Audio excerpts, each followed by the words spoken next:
আরে বাড়িতে কতগুলা মাছ রান্না হয়েছে, মাইয়েগুলাই মাছ খাইব না, এখনকার অন্য কিছু কইরা দাও। এখন কি করুম? কয় ভাত বাজ্যা দাও, ভাত বাজ্যা দাও, সে আবার কি কয় সব কিছু দিয়ে ভাত বাজ্যা দাও। তাই এখন ফ্রিজে ছিল ক্যাপসিকাম, গাজর, ফুলকপি, বাঁধাকপি, ওইগুলো সব একটুখানি কুচি কুচি করে কাটতে নিলাম।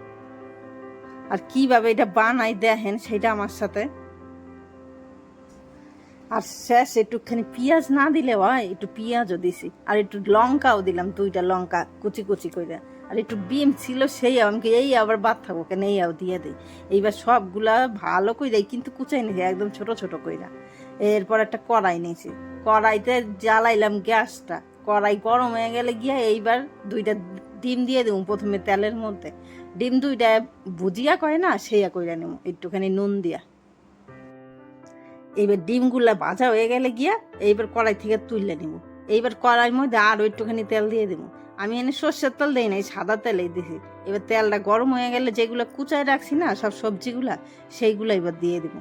এবার গ্যাসের ফ্লেমটা একটু হাই কইরা সবগুলা ভাজা নেব। আর তার আগে একটুখানি আবার রসুন কুচিয়ে দিয়ে দিছি, রসুন কুচি দিলেও ভাল লাগে। রসুন আর পেঁয়াজটা প্রথমে একটুখানি ভাজা, তারপরে সব সবজিগুলা দিয়ে দিছি। সবজিগুলা এবার গ্যাসের ফ্লেমটা হাই করে ভাজা নেব 5 থেকে 6 মিনিট মতন। ওতে সব সবজিগুলো সিদ্ধ হয়ে যাব গিয়া। আর একটুখানি যদি নুন দেই তাহলে আরও তাড়াতাড়ি সিদ্ধ হইব, কিন্তু নুন দিলে আবার জলও গলে, এর জন্য ভাবলাম একটু পরে দেই। এইবার ওগুলো ভাজা হয়ে গেলে এবার ভাতগুলো দেই। ভাত দিছি এখানে 3 থেকে 4 আতা, আর দিয়ে দিলাম একটুখানি নুন। ওই দিয়ে এইবার নাড়াচাড়া করে নিতেছি। এইবার ফ্রিজে ছিল আবার শেজওয়ান সস, কয় মা একটু সস দাও এর মধ্যে, সেইয়া দিয়ে দিলাম একটুখানি সস। এইবার এইয়া দিয়ে আবার একটু নাড়াচাড়া করে দিই।